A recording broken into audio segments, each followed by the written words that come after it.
Começa agora a história do rádio em Brasília.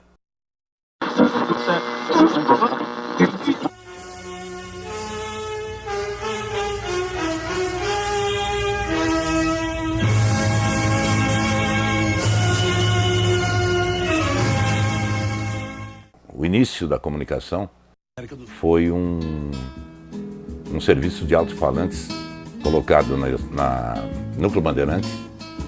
Era um poste com um alto-falante. Então nós apelidamos ele de o pau que fala. O rádio foi o primeiro meio de comunicação com grande poder de audiência.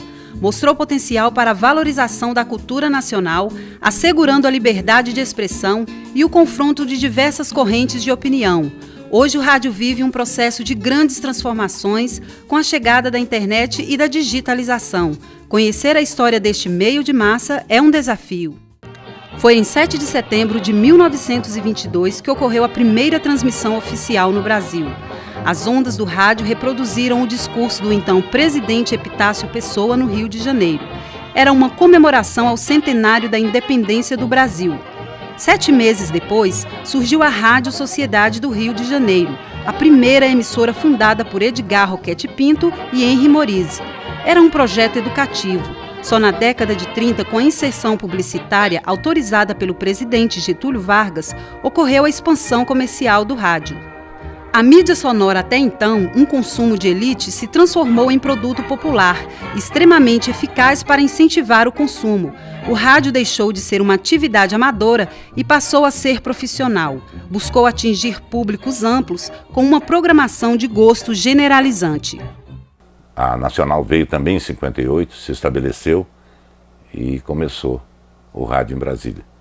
Depois disso veio a Rádio Alvorada, que sempre foi líder de audiência, né? Depois a Rádio Independência, a Rádio Capital, depois, posteriormente, a Globo, né? Enfim, o começo foi por aí, né? Quando eu cheguei em Brasília, foi 4 de dezembro de 1956. Eu vim para ficar apenas 3 meses, que era até a construção do Hospital de Base do ex-IAPI. Esse IAPI é o Instituto de Aposentadoria dos Industriários. Conclusão, depois desses 3 meses, o hospital não ficou pronto. Pedi para ficar mais 6 meses. E eu estou até hoje. E a Rádio Nacional, ela era a alegria de Brasília, porque aqui não tinha quase nada, diversão nenhuma. Então a Rádio Nacional era, vamos dizer assim, praticamente a única coisa que o brasiliense tinha para se divertir, que o povo podia se divertir. A gente tinha um lugarzinho, um espaçozinho de tranquilidade, que a Rádio Nacional abria a mão, a Rádio Alvorada, a Rádio Independência. E o forrozeiro, em Brasília, 70% é cabeça chata, como chama, nordestino. Então se ouviu o forró, tranquilidade, se dançava nas boates, que eu inaugurei várias boates no Distrito Federal, churrascaria, restaurante, nós tocava de dia, até o nome do restaurante é Roda Viva, Conjunto Nacional. E eu procurei a Rádio Nacional para fazer uma propaganda da minha clínica, que eu estava instalando, um consultório. Aí eles me propuseram, ao invés de fazer um pagamento em moeda, fizessem um programa também. Então eu passei a fazer um programa para as mães, que como pediatra que sou, a orientar as mães na alimentação infantil. Então esses programas constituíam-se na alegria do povo de Brasília.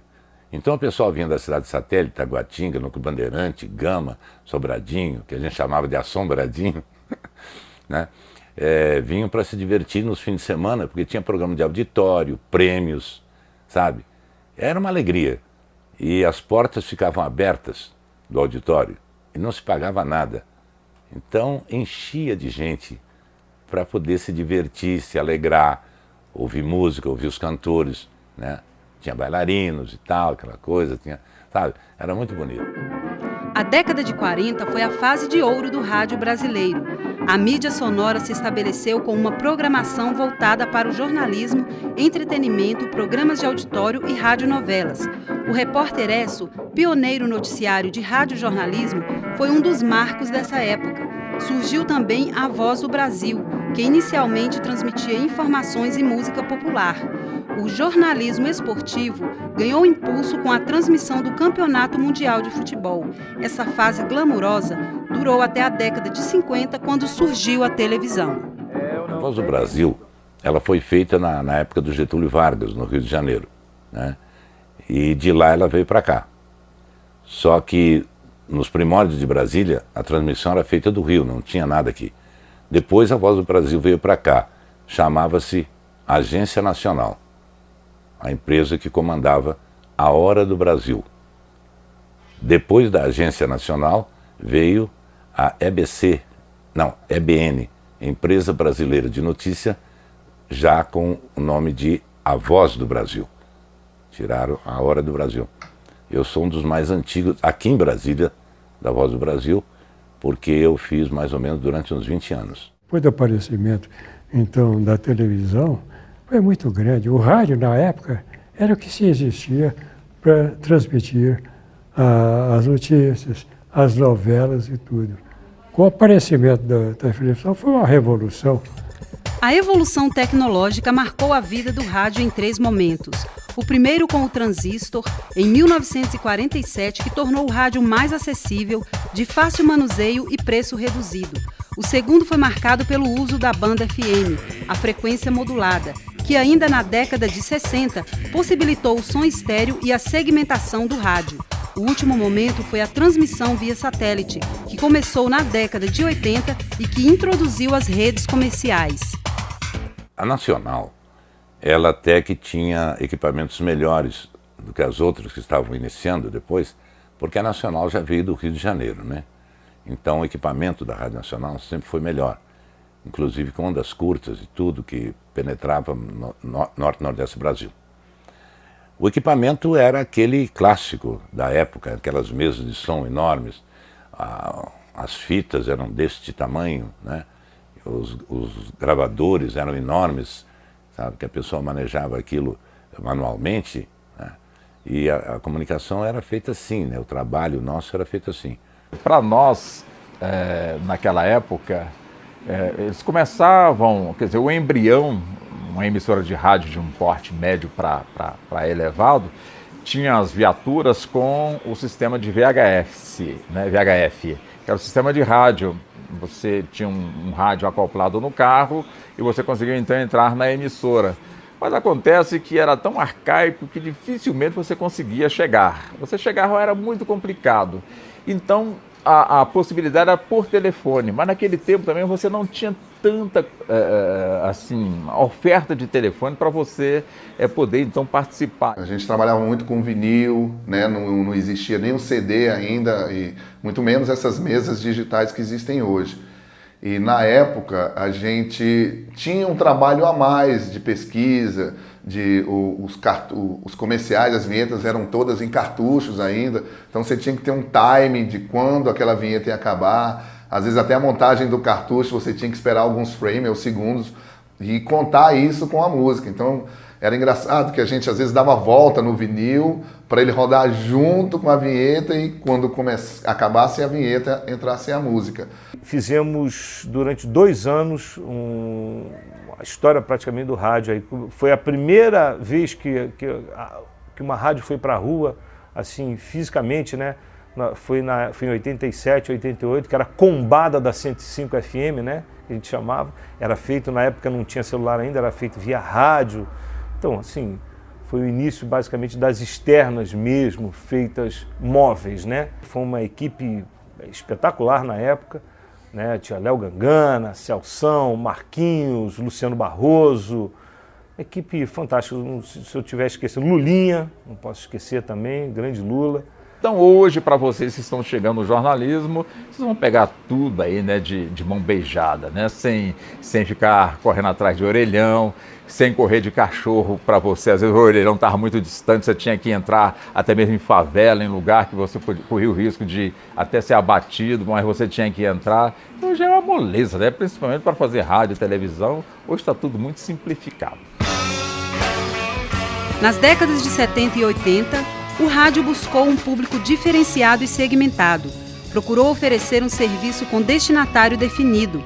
Para reter a audiência, as emissoras adotaram uma linguagem de acordo com o público que desejavam atingir.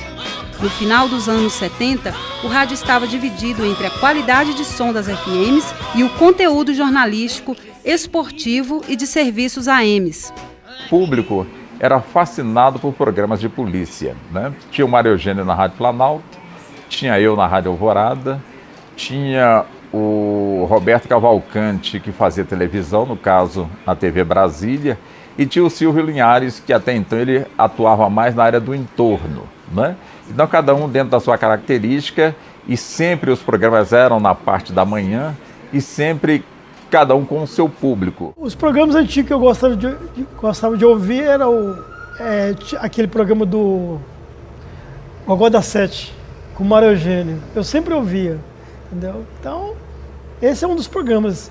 E gostava também de ouvir aquele programa Meira Filho, entendeu? Então, essas coisas assim, né?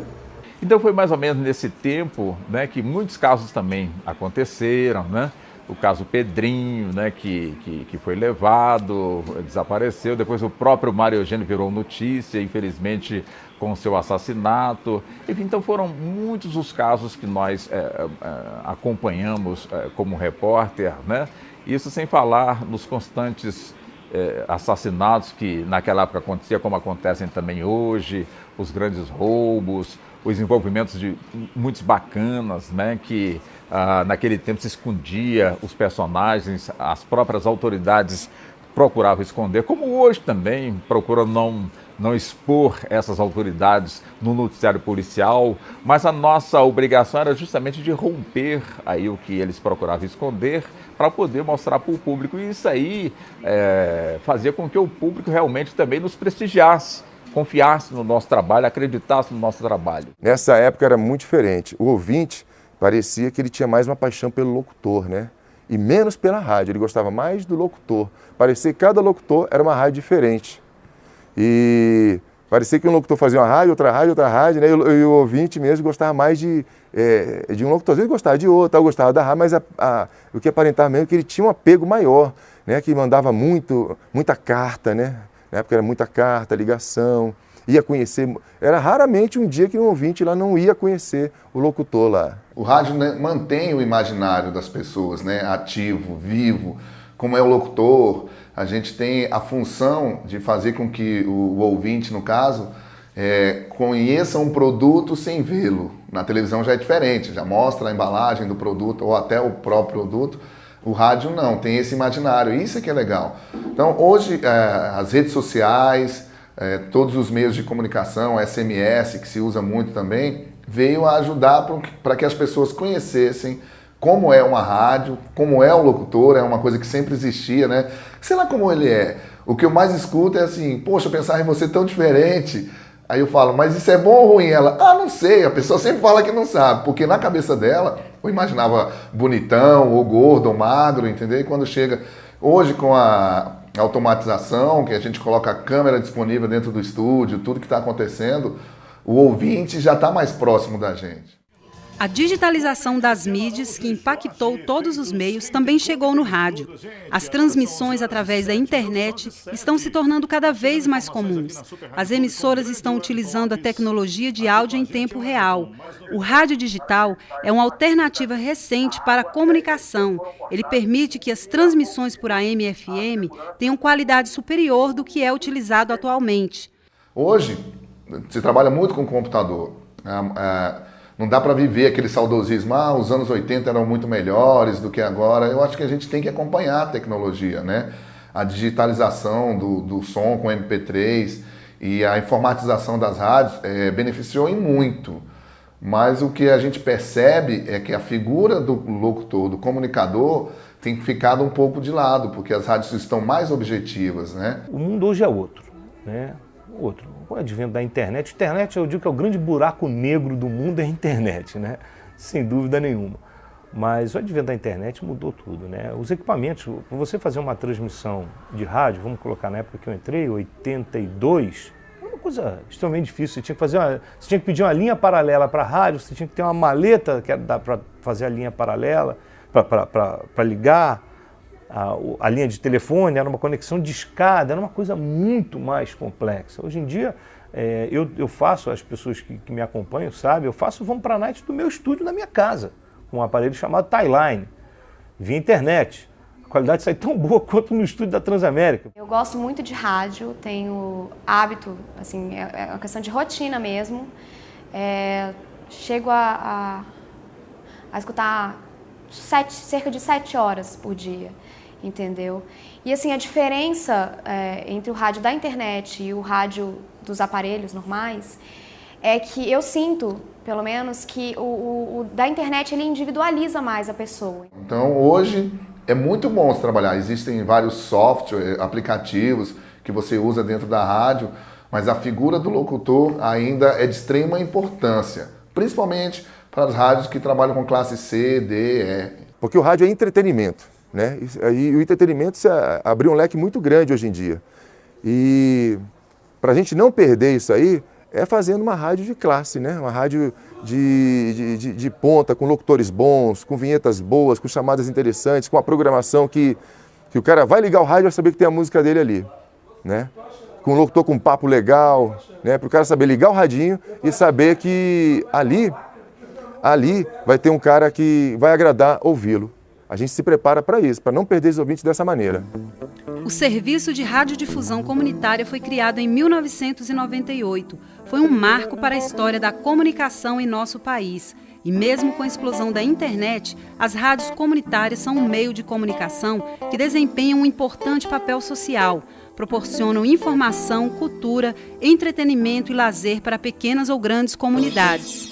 O projeto Radialista do Futuro começou em 2002 na cidade de Samambaia, aqui no Distrito Federal. E começou de uma forma até engraçada, porque um dia eu cheguei em casa e encontrei os meninos jogando bola na praça que fica em frente à minha casa. E aí eu pensei que esses meninos estavam jogando bola, que era feita de meia e jornal, porque não tinham outra atividade para fazer.